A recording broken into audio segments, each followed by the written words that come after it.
Eternia, I have Hi everyone, this is another Hanne and welcome back to another He-Cast, the New Adventures of He-Man edition. Okay, this is a He-Cast that I was planning to do a little further down the line, but something funny happened, so I'm recording this on Mother's Day. The previous week, on this week, we had the episode reviews for Council of Clones and Cold Freeze, and a couple of days ago, I went to the official He-Man YouTube channel with the intention of watching what was the next episode on the docket, which was He-Kaz, and I went through the YouTube search and weirdly could not find that episode, and then I had to actually go to the official He-Man YouTube channel, and I realized something which had not been my intention when I started doing these 60-second He-Man reviews, is that I have apparently caught up with all the episodes that the official He-Man YouTube channel has uploaded. And probably as I'm recording this, a new one will probably go up pretty soonish. So anyway, I've been thinking about doing a He-Cast, a longer podcast talking about the New Adventures of He-Man as a supplement to the 60-second He-Man reviews, because, of course, the 60-second He-Man reviews, the point of those has been to make them, do little fun, quick video reviews. Not to like focus too heavily on it, not to invest like ridiculous amounts of resources to it. But at the same time, it's a lot of fun for me. This is a version of He-Man that I am the least familiar with, and so it's been a fun ride so far. I've really enjoyed myself despite all the things that I keep complaining about, especially in the 60-plus seconds He-Man reviews.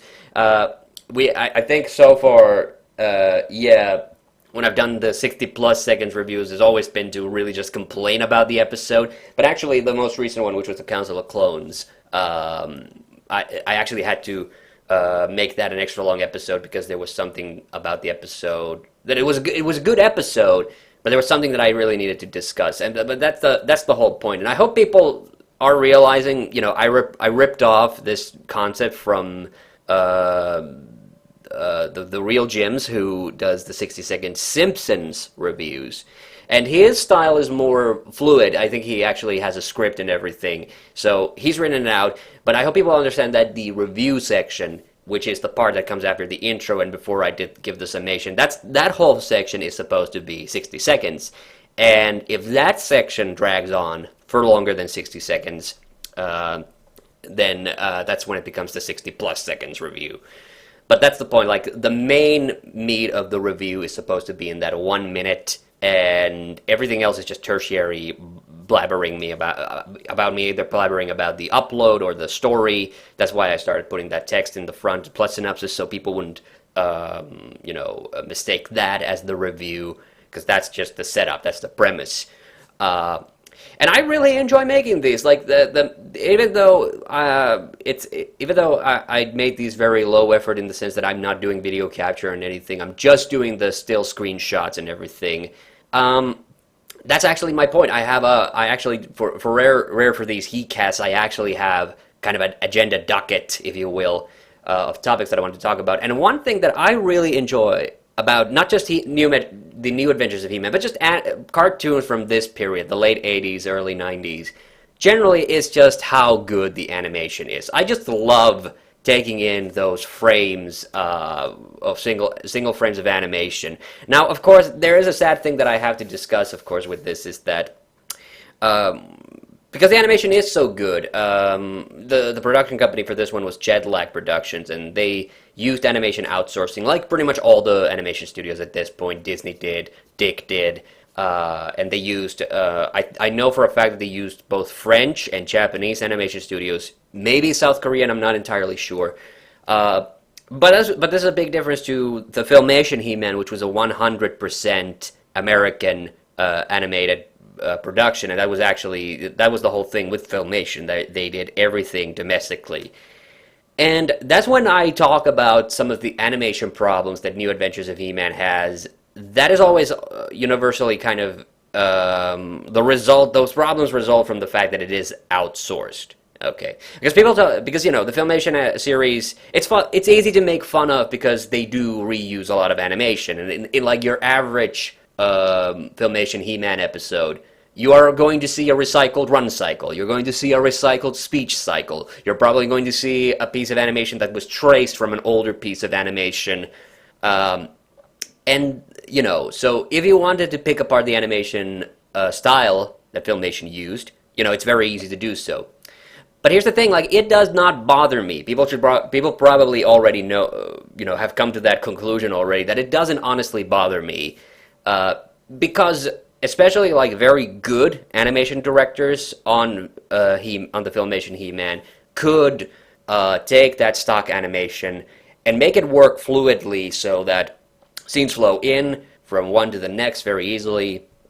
From very fluidly. And to me, it's just kind of the signature visual style of the show. Whereas with New Adventures of He-Man, this is a little thing that bothers me about the show, is that sometimes it's just painfully obvious that different animation studios have done different episodes. Like, maybe it's the way they use colors. Some of them use very sharp colors. Some of them use very soft colors. But it becomes very evident in episodes like the Council of Clones, where the action animation is so good, but then all the character faces are just drawn basically off model. But it also has fun results, like something like the Planet of Junk, where that opening scene, it's clearly been animated by some Japanese studio, and you look at Quake's face, and when he's talking, he looks like an anime character. So that's a fun little thing about cartoons of this era. It's just the myriad of different animation styles that just slipped in. Other shows that Dick, especially, you can see this when shows like Heathcliff and the Cadillac Cats, Captain N. Not so much maybe in Mario in their Mario cartoons, but maybe a little bit there as well. And it is sad because it did lead to this outsourcing actually did lead to a brief death of the American animation industry. I need to stress this again. I'm not American, but I can see why it was such when people make fun of Filmation's animations, they tend to forget they were one of the last studios that were actually hiring American animators, new animators as well. So it took a little while after that period for that whole subset of animated shows, American animated shows, to get back on their feet. Okay. So, I've been enjoying the New Adventures of He-Man, but obviously there have been some problems with the show that I talk about. I would say mostly it has to do with characters. I talked this about a little bit, how I think the character combination in some of the episodes don't work. But I think another more general problem that I do have to address, and this is something that I've been talking about, and this is going to be something I'm going to be talking about a little bit more, is the issue of tone. Because previously I had kind of been under the impression that New Adventures of He-Man, at least, a big difference to the Filmation show was that it was a more story-driven series. But now that I have watched not half, but nearly half of the series, I have actually had the veil taken off my eyes and realized New Adventures of He-Man, while it does have little story arcs here and there, it is, however, still fundamentally an episodic show. And I think this is a huge problem with a plot and a setup, because the thing about New Adventures in comparison to the Filmation show is that, while the Filmation show maybe started tonally a little bit serious, there was a hint of comedy. And then as the series progressed, that hint of comedy, expanded, and finally it became just a regular part of the show. So, yes, Skeletor is always trying to take over the universe, but his plots keep getting more cartoonish and ridiculous as the series goes on. And Orko becomes more prominent over time. He-Man goes from talking very sternly and heroically to just making light jabs and calling everybody by their nickname, like calling Man-at-Arms Manny or Ram-Man Rammy and things like that. So What happened with the Filmation show is that it started kind of serious, and then over time it became more familiar. And I always liked that. This is something I wanted to talk. This is actually another Heatcast in the making. Possibly, I want to talk about He-Man writers and and what kind of He-Man writing I personally enjoy. And it usually comes down to the dialogue. I really like the dialogue of those kinds of shows. So with New Adventures of He-Man, they tried, and I will give them credit. It actually, for a very long time, they were successful in maintaining what I would think a kind of a serious, plot-driven series dialogue, which is very kind of formal, pragmatic, and there was always going to be a few jokes in there with some of the characters, like especially like Hydron is a character who, you know, is kind of a smart ass, always like doing flippant jokes. And then Skeletor occasionally, but from episode to episode, it becomes kind of evident that some of the writers, didn't quite understand this was the tone that had been pre-established, and so every once in a while you have Skeletor just just saying completely random shit that is like, this is not. This is not the, Skeletor that we were promised in a previous episode. Like the Lone Star, no, not the Fading Star episode. That was a perfect example where Dukan goes, "Why, Skeletor, I would whip his butt," or something like that, and then Skeletor shows up to taunt Dukan and says, "Forget it, old man, you couldn't whip cream." Like, I fucking lost it at that point. And then, like, when the heroes, what was it? Oh, yeah, they used the generator, the hologram generator, to make it seem like there are 100 Dukans, and then the Galactic Guardians all pile up on the villains, and then Skeletor just goes, "Well, I gotta go home and eat some buns," or something like that. So, so here's the thing. I generally do like. Here's the thing about me. I generally do like one-off stories and episodes to serialized stories and episodes way more, because my big issue with serialized storytelling, especially in cartoons, is that the risk is always just much greater that the storyline will never get completed. And the thing is, like, when I did years ago, back in 2014. It was He-Man Review Series 3. That's when I did the overviews that's when I did that original really bad. I was genuinely, like, still embarrassed for that first She-Ra cartoon review. I did the Masters of the Universe movie review, and I did an overview of the 2000s He-Man and the Masters of the Universe. The Netflix She-Ra show obviously had not come out yet. So when I did that New Adventures of He-Man review, the thing is, like, I wasn't sure about the tone of the show because I was watching an episode here, an episode there. Like, I watched, like, I think He-Man in Exile, or one of the Mutant Occupation story arc episodes out of order, and I realized, oh, the mutants have taken over Primus at one point. So that led me to believe that these kinds of story arc that changed the status quo of the show a little bit were a little bit more common. And it's not really. There is a kind of a story arc throughout the first 6 episodes. Then there's a whole gap of one-off episodes. Then we have the Mutant Occupation story arc, which is very clearly connected. Another 5 episodes. But since then, we really have not had a kind of a solid run of story-driven episodes. It's all been one-offs. And it also seems like they're going down the checklist of, the cartoon storylines, like, the Space Cowboy stuff, I think, is a good example. The Prison Break episode, the Snow episode. Yeah, that was one of my favorite. Cold Freeze was one of my favorite 60 Seconds He-Man reviews to do, because I took way too many screenshots of Krita, but I also just love taking screenshots of the snowy scenery on Eternia. I just love snow episodes.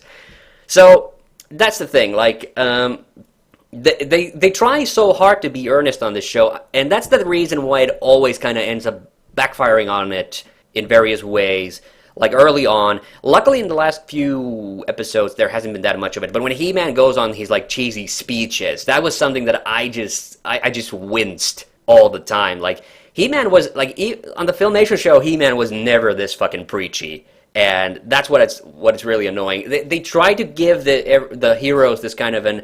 I think a word that would best describe is that they want to give them a very illuminated feeling, like they know what they're talking about, and this is the power of the good and the way of the magic. Like maybe I just cherry picked episodes because I remember them repeating that mantra a lot more in previous in when I did the original review video for the series. It hasn't come up as much, but it did come up a lot in the early episodes. So as much as the early episodes were story-driven, I'm kind of happy that with the one-offs, we've gotten a little way away from it. But it also has this funny effect where when we get a really bad episode, like the He-Man Mutant, that's where this super serious tone of dialogue starts to sound just very, very funny. It's just like, unintentionally. So, yeah. Okay, so maybe I should talk a little about the characters, and one thing, and I still maintain this is something I said in the original review video, I think it's still true. When I watched that hodgepodge of episodes for that original review video, and I have seen so that was sorry, I got distracted, so I have actually seen the final episode as well, so I know where the New Adventures of He-Man ends.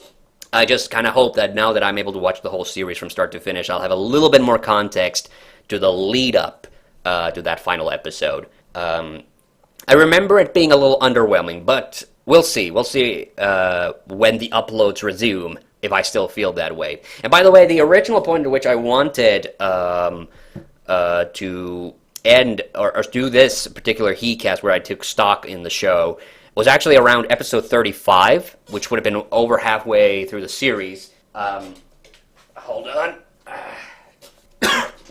So I have no scripts for this entire thing. Everything's on pieces of paper.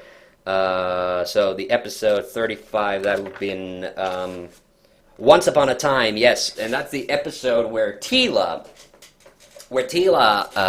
finally makes her appearance. And it's been such a long time since I did the review video. Even though I used footage from that episode in the review video, I honestly don't remember much about it. I don't remember why Teela came to the future, and I don't remember how she goes back. So I'm really excited to rewatch that episode because I want to look at it with new eyes. That's always the thing when you've seen something just once and you only have that moment in time as a point of reference. You realize that your perception of something just it might be completely different than when you take a fresh new look at it. So that was the episode. I was thinking of either episode 32 or 35 is when I was going to do this look back, and I originally decided on episode 35. However, because the uploaded episodes currently end confusingly on Council of Clones and not Cold Freeze. That's another thing I'm going to be talking about. So that's actually a good point to get here. So one thing, and New Adventures. Okay, so the Masters of the Universe movie with Dolph Lundgren. That's a point of contention for some fans, but generally my impression has always been He-Man fans like the movie. Even though it is not in line with the cartoon show, and I don't mind that because there's so many different He-Man continuities. You might have seen my recent terrible video about the original He-Man comics. So there's different versions of He-Man, and that's never bothered me. But New Adventures is like the singular He-Man property that nobody has a lot of good things to say. Now, few exceptions. I actually did get on the very first 60 Seconds He-Man review, there was somebody who actually said that they did watch this show as a kid and liked it, which is fine. And, like I said, I have enjoyed myself. This is a version of He-Man that I'm not familiar with, so I'm very excited to see this whole thing. And I have seen some really, really good episodes. There have been some of my favorites. I've actually underlined them. I have a whole long list of the episodes that I reviewed and the ratings. Like, okay, that first episode, A New Beginning is a great one. Sword and Stab's a great one. Glasnost Schmashnost might be my favorite episode of all. Battle for Lebaton, that's a very good one. And I would say that most recent run of episodes has actually been very good as well. So I like it. But I think one big reason, and this is what I've tried to remove from anything that when I review these episodes, is that almost none of the original He-Man characters make appearances. It's He-Man and Skeletor for the most part. The Sorceress has actually been absent for a good number of episodes. She finally came back in the Council of Clones, and she was also in Cold Freeze. And then Tila for one episode. And then there was that, when Flog found that hologram generator in the Planet of Junk, when he momentarily looked very close to Man-at-Arms. I thought that was kind of funny. So, it's, I think the reason He-Man fans at the time did not really gravitate towards this series was that it took away all the characters we know and love from the old franchise and tried to supplement them with new ones. And that is definitely not the right way to go. But I will say the character dynamics on the New Adventures of He-Man do work. The characters do work. However, I will maintain that the heroes are not the most interesting characters. He-Man himself, fluctuates from being just frustratingly cheesy to being just, the Deus Ex Machina. Whenever He-Man finally gets his ass into gear, that's when the heroes get saved. Oh, by the way, and that's the other thing. I keep saying my main issue with the episode, with a constant negative criticism that gets repeated from episode to episode is that He-Man's sword just always saves the day. The day is saved by the power of backlighting. I think it is the most lazy writing decision ever, that the writers just always make it that He-Man's sword starts glowing, something magical happens that resolves the situation. It is such, it's literally waving a magic wand. It's just He-Man's sword instead. And that is so annoying. They never did it that much. There's a couple of episodes in the original Filmation show that they did that with, but it was much rarer, honestly. It's just ridiculous to me that's their default go-to, that He-Man doesn't use his brain to do something smart, or he doesn't although I will say there was a good long run of episodes where I didn't actually get to use that criticism, and actually that's good. That's a good thing. Okay, but the main issue is that I do have to say the heroes aren't as interesting as the villains, and that has never really changed. They have a kid character, Kaz. I kind of hate him. There's Trissy, who's fun for, a little bit of sex appeal and some funny lines, but she has no development. Mara, I remember later in the series, becomes a lot more of an important character. But up till now, she's just a character who just states the obvious constantly. And Sebrian, oh my god, Master Sebrian, I have never really stopped to talk about it in the 60-second reviews because it's never been a good time, but I just don't like Sebrian. He's like Sorceress 2.0, but he's just like an old-ass man, and he's not very interesting. So he's always has the voice performance, and the voice actor, I actually know who it is. I'll talk about that in just a second. But, the thing about Sebrian is that he's just always very cheery, even when things are very dire, and it does not work. He's just a frustrating character, and it became very evident with the Mutant Occupation arc, because he's kind of like, he's like that dog from that meme cartoon. Like, this is fine. That's what always comes to mind when I see Sebrian. I'm like, fuck you, guy. Fuck you. Like, there's enough elements in this show that are completely undercutting the drama and tension. Sebrian is like just the ultimate cherry on that.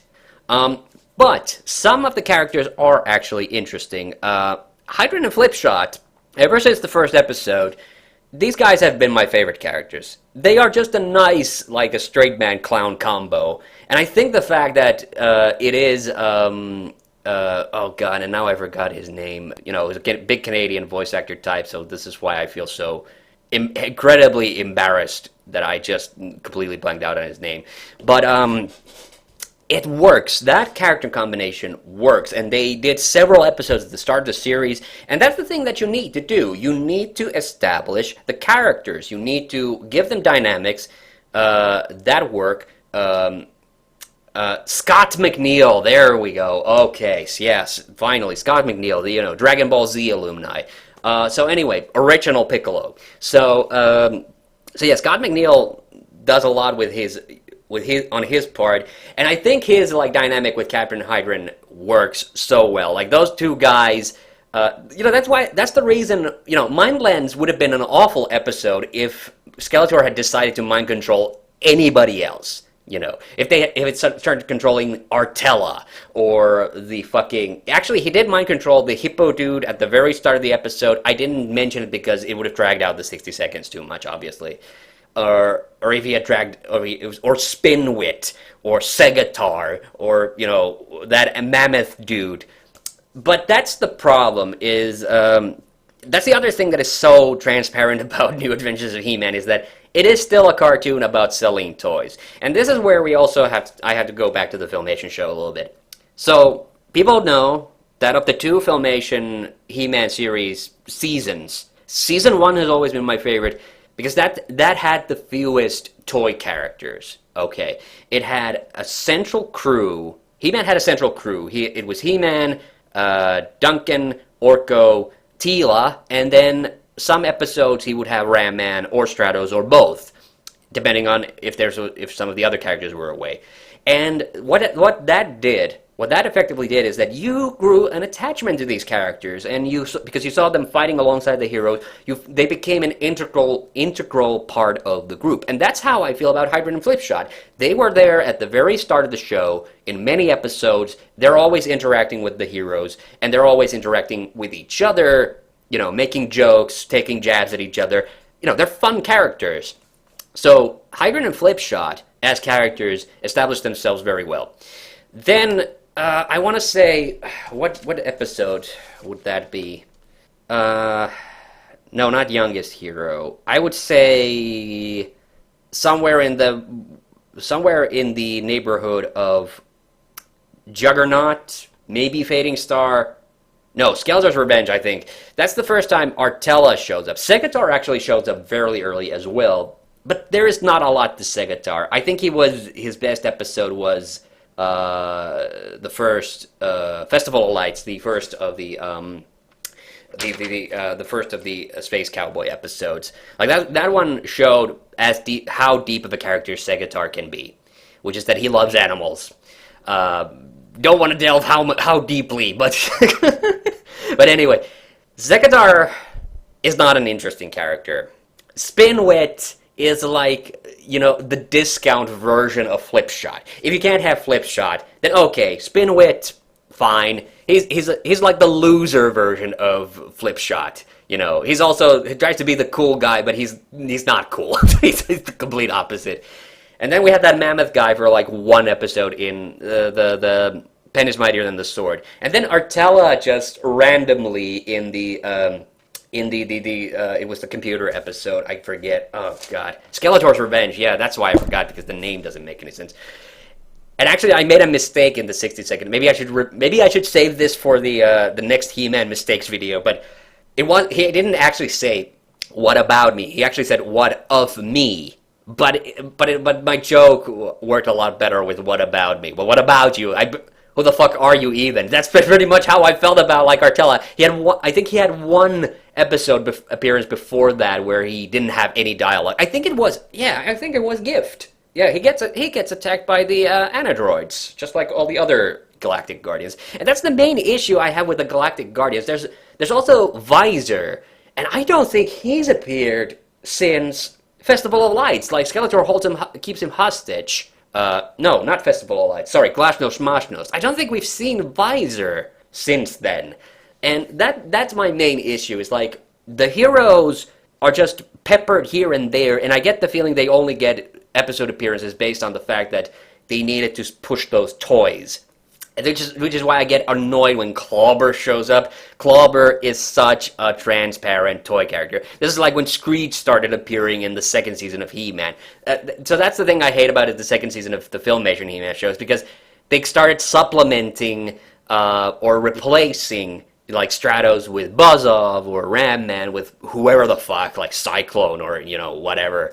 And that is annoying because you've grown an attachment to those characters. You can't just start, putting in new characters to replace them, or at the very least have them interact with the other characters. Like, as much as I hate Manny Faces, I think Filmation gave that character every chance in the world to not be a sucky character. His debut appearance was written by Paul Dini, one of the best scriptwriters on the show. He did his best. It didn't work, but he damn well tried. And then the season 2 episode where he was in, he interacted extensively with Ram Man. They established that he and Ram Man have a relationship. Not a romantic relationship, just a relationship. They're buddies. And actually, that makes kind of sense. You know, they have the big cone heads, or whatever the hell you call that, helmet heads. So that's the thing. Like, that's the main issue I have with New Adventures of He-Man is whenever they just try to push a character into the forefront, it just doesn't work. And when Hydron and Flip-Shot, established characters, come back, they were in Adam's Adventure. It completely blanked from my mind, but that was just because they didn't really get to do anything in that episode. So that's the thing. The mutants just, on average, even the sucky mutant characters like Staghorn are usually more funny, and I think that that's just kind of the inherent advantage of being the villain. You're always more invested in what the bad guys are doing. I think that's the thing. Even though Slushhead was away for a good number of episodes, I was really happy when Slushhead came back in Sanctuary. And he was in the Dukin episode, but again, he didn't have dialogue, so that's the reason I forgot about it. So on average, you get a character like Butthead, or BH, because I guess the voice director didn't want him saying Butthead for some reason. They couldn't say butt on television in 1990, apparently. So the villains are they have a much easier time. Although, I will say, and this is a little side tangent here, this goes with the tone issue again. I actually did get to complain about this in the Cold Freeze episode, which was that Flogg's characterization from episode to episode is also inconsistent. Like, Skeletor's is as well, but Flog, that's the thing that never stops bothering me, is that Flog is a little simple-minded. Alright, I use the word bellicose, which means like a warmonger. He's a warmonger. He wants to go to war. He wants to go now. He wants to go and attack. And Skeletor balances that out with his little schemes. Okay? But then there are a couple of episodes where Flog is just completely out of it. He does not know what's going on. And that characterization really bothers me. It does not seem consistent. Like, Skeletor has to brown nose to him, but Flog is the commander of the mutant army, so that is the thing. I like that dynamic. I really like the fact that Skeletor is not in direct control of any of the mutants. He has obviously formed relationships with a few of them. He'll just drag Slushhead along when he needs him. He'll just drag Quake along when he needs him, and Krita will do whatever he says, because she clearly has the hots for Skeletor, even though Skeletor tried to basically kill everybody in that jailbreak episode. Escape from Galosha, yeah. So that's the thing I hate about Flog's characterization, that they can't decide to make him smart enough to realize what's going on.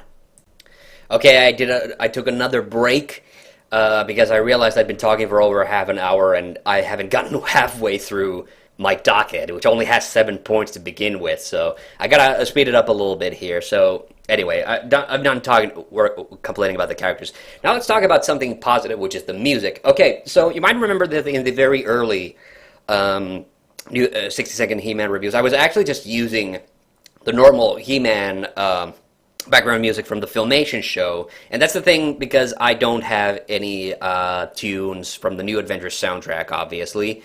Eventually I got the main theme, which I've been using, and I have to be honest, Shuki Levi did do the music for this, but this is not Shuki Levi's, or maybe it's Shuki Levy. Actually, I think it's Levy. Maybe I might be wrong. I might be just incapable of saying his last name correctly. And he is a fantastic composer, but I get the feeling with New Adventures, he somehow just kind of missed the boat on what made his original soundtrack so awesome and dynamic. The theme for the New Adventures is just way too airy and fluffy. It has no backbone to it, and that really bothers me. And so, actually, that's why some of the more recent episode reviews, I've even elected not to have background music at all. The thing is, the music distracts from some of the other audio issues I sometimes have with my videos. So it'd be nice to have it, but honestly, I feel like I'm putting myself to sleep putting that piece of music in there.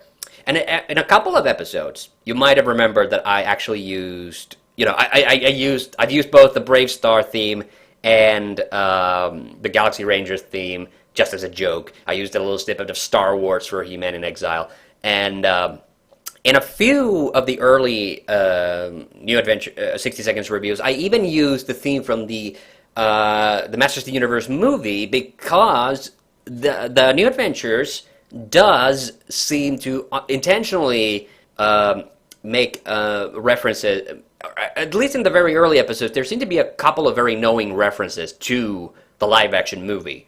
But that clearly dissipated over time, and that's why I haven't been using it as much. But they say stuff like, I think they say like "good journey" or something to that effect, which is what they said in the movie, and the use of like fictional units of measurement and everything, which I recently did get a little fed up with in the Cold Freeze, because they said they started dividing like telks into telk weeks and telk days, and that's the point at which, like, dude, just use like normal names like years and things. Like they kept like how long a telk is, a mystery for such a long time, and it wasn't very consistent. Sometimes it felt like they do it's like the same as a year. Maybe it's a little bit more than a year, like a couple of years, but it just got annoying. But as bad as the main theme of New Adventures is, the rest of the music is actually very good. And also, you might have heard that I accidentally slipped up Captain N. Well, that's because it's in my notes.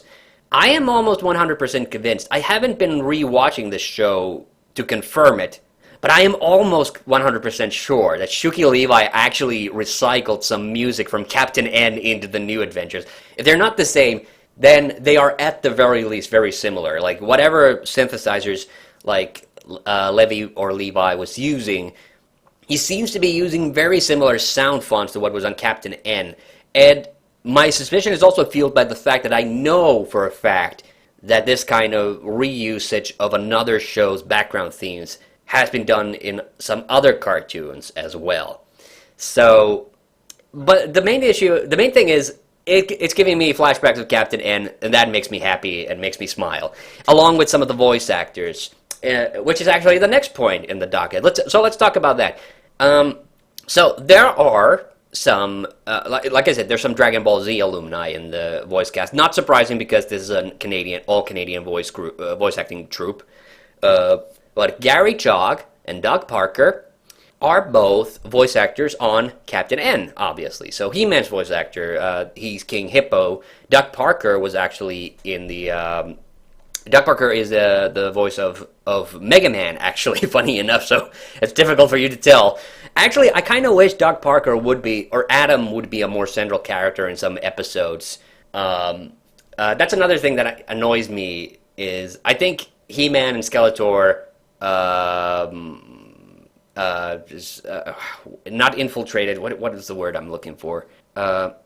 Well, the thing is, like, I kind of wish there was a bigger fish out of water feeling with He-Man and Skeletor being on Primus in the future. That's something that I don't think they ever really succeeded on this show. And I think they swept, and I understand that they probably swept it under the carpet very quick, fast, just to integrate, yeah. So they've integrated way too seamlessly into the future. Like, in the second episode, literally, Skeletor was using telks to measure time, and talking about the Trisolar Galaxy, which I don't think he should have known about yet. So like I said, they got used to their surroundings way too quickly. And yes, it does still bother me that Skeletor doesn't recognize Adam. Not that, this whole issue with the secret identities is something I did a video about. I mean, it makes a little bit of sense. Like, the mutants are very tricky. They somehow manage to infiltrate Primus on an episode-by-episode basis, so maybe Adam would be in danger if Skeletor knew that Adam was He-Man, but whatevs. So anyway, oh yes, and Sabrian's voice actor is the voice actor for Dr. Light, or Dr. Wright in Captain N. That's the voice I keep hearing in my head whenever Sabrian talks, and I don't like it at all. I get so frustrated because all I see is... Dr. Wright on the Captain N show only occasionally appeared, but he always had that shit-eating grin on his face. So that's the thing that comes to mind, and that's what that's the thing that really undercuts the tension on the show. So, and the other thing is like another unfortunate aspect. So this is an unfortunate production aspect that I need to get into, and I did complain about this. I don't remember which episode it was that I complained about it, but around the time of He-Man Mutant going up to Fading Star, there was a whole set of episodes that had big sound production issues. And even during the Mutant Occupation arc, there were a few episodes like that. So I mentioned these problems, that there were episodes that didn't have background music, didn't have any ambient audio, and then the characters were talking, so it felt like the characters were in a vacuum, and that I think is an unfortunate side effect of when you do have these, like, the outsourced animation. Basically everything was outsourced, so the production company was in the States, but the voice actors were in Canada. The animation came from wherever, and then they were all putting it together. Probably in the States, but it seems to me like there was a huge disconnect in the production process of the episodes. You see it in other cartoons, especially Dick cartoons, but here it's also evident, and to me it's evident in the audio production, like the fact that there is no background music, the fact that sometimes there is an ambient sound, sometimes the ambient sound is too quiet, and sound is such a big part of a cartoon, the animation is important, yes, but if the sound effects aren't convincing, if there's no music, that is like the biggest no-no for me. This is a kid's cartoon. You're supposed to keep the tension up, and you're failing to do that. It's a very basic thing. So I don't know. So for a good chunk of episodes, that was a major issue with the cartoon.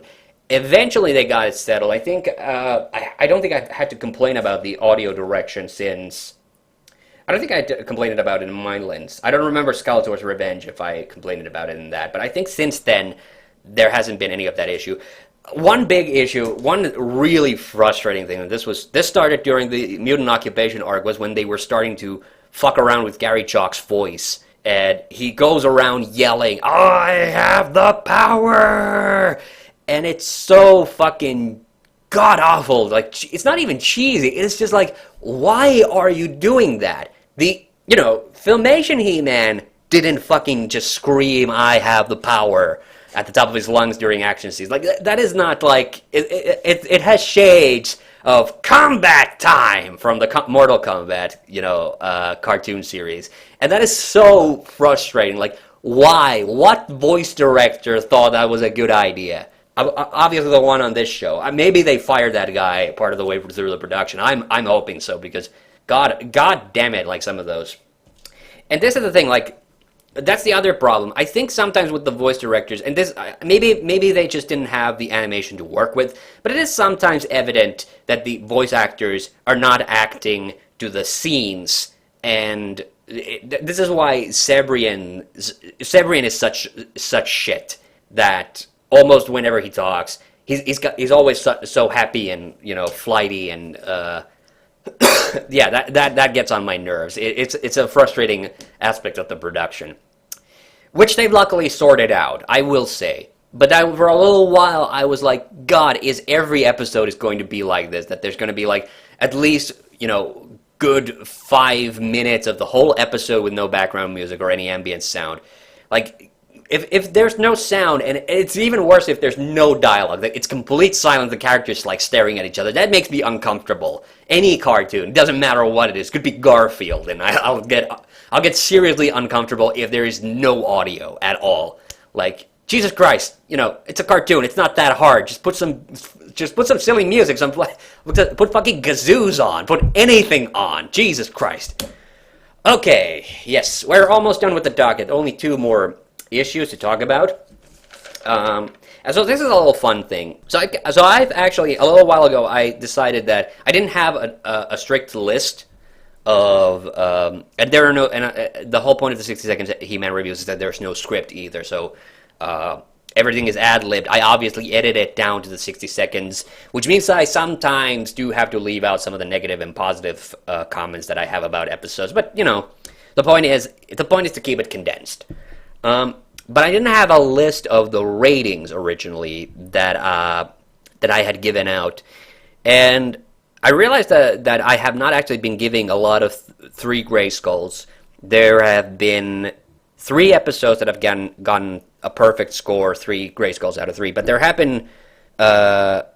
been at least 1 episode that got a near perfect score, which was 2 Grayskulls out of 3, and that's the thing. Like, maybe I should just adjust my rating a little bit again in the near future, because I noticed I've been giving a lot of 2 Grayskulls. Because, like I said, this recent run of episodes I've actually enjoyed, but none of them have been like super home runs. There's always something that really frustrates me about that episode. With Mind Lens, it's the terrible animation on or the terrible art on Skeletor.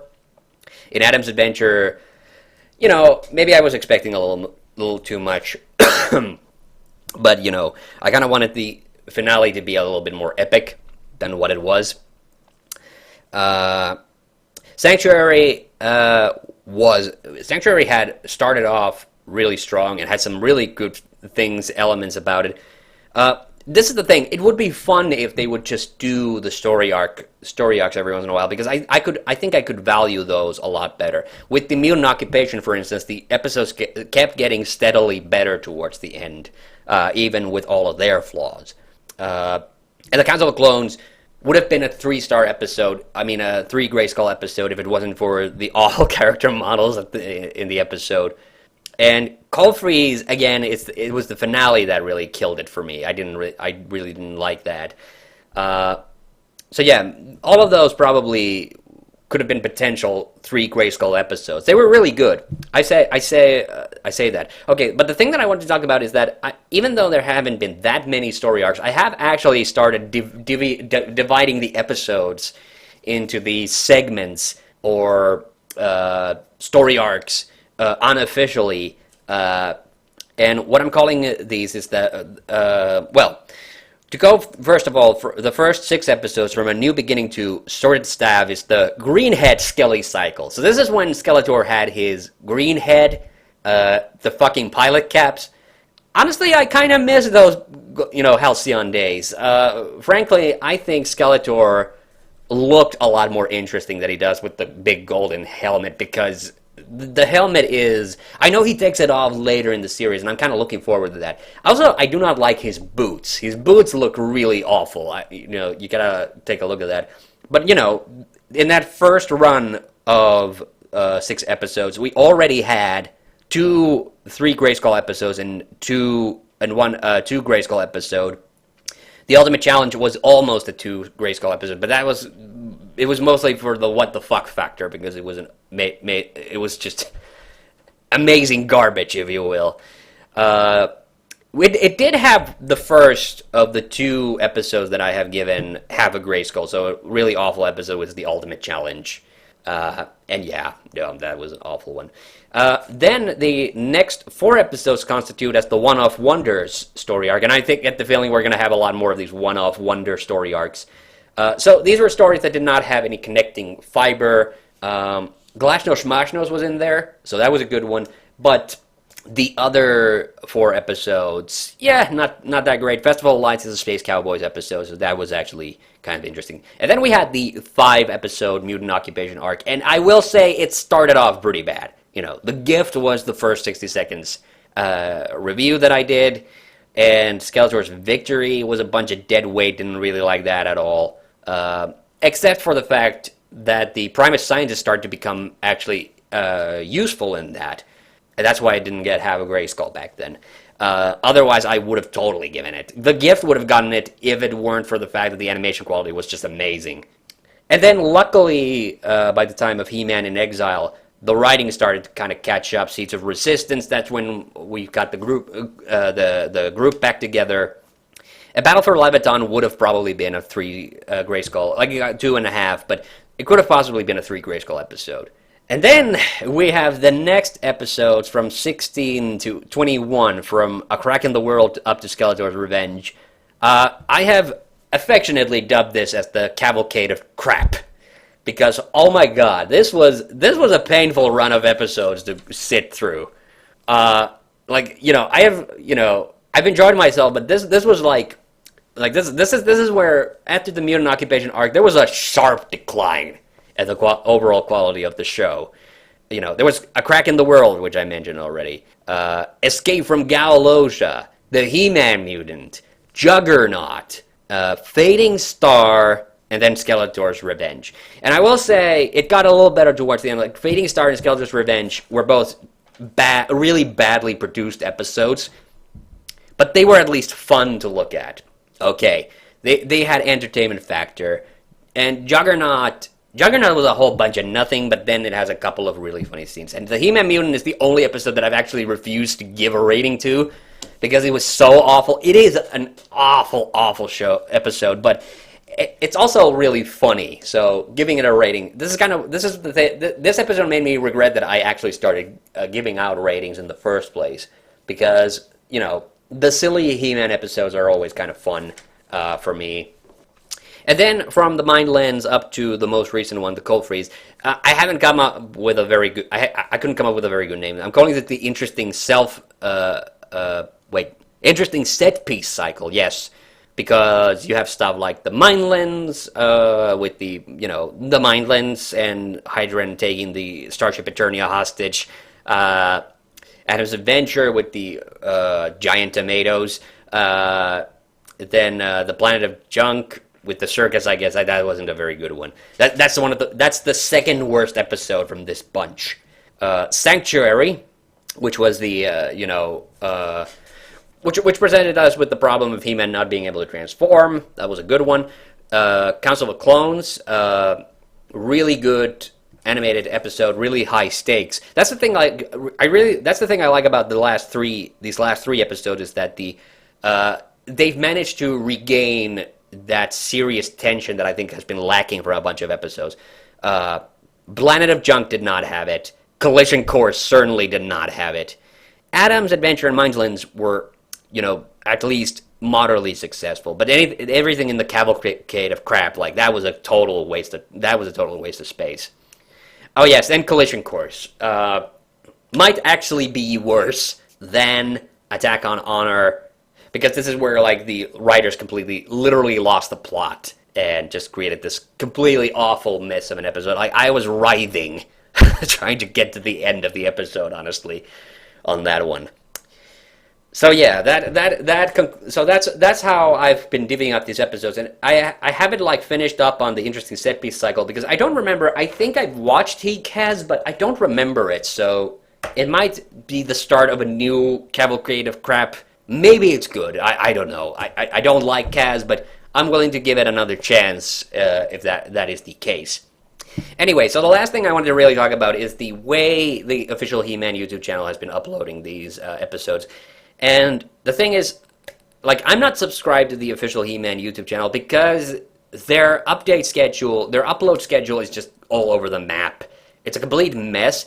I do love that the He-Man YouTube channel does seem to have, right now, they seem to have almost all of the He-Man episodes and almost all of the She-Ra episodes. And the ones that aren't there are at least on the official She-Ra YouTube channel. So that's another great thing, and this is something that I really love, because this is giving people a chance to actually watch these episodes. I've been making these He-Man reviews since 2012. I'm happy that finally there is an accessible way for people to go and watch He-Man on YouTube. So that's great. That's wonderful. But I wish the He-Man YouTube channel would exercise a little bit of quality control over what's going on their channel.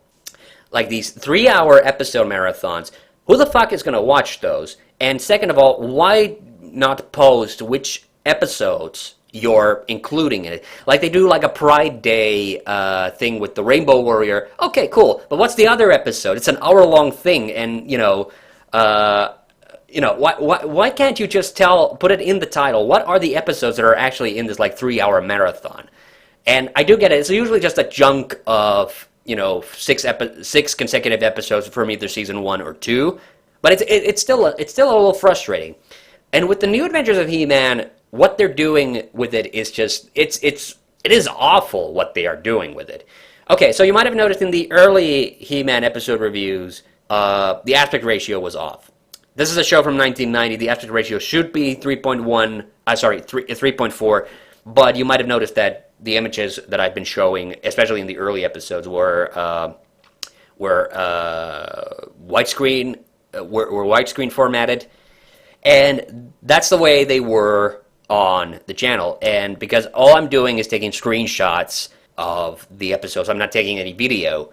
I haven't got, and the whole point is to not fiddle around with the details too much. I never bothered. There were a couple of episodes where I tried to correct some of the aspect ratios. I'm looking at some of the old screenshots. I've noticed that, but eventually I just gave up and just said, it fills the whole screen. Who cares?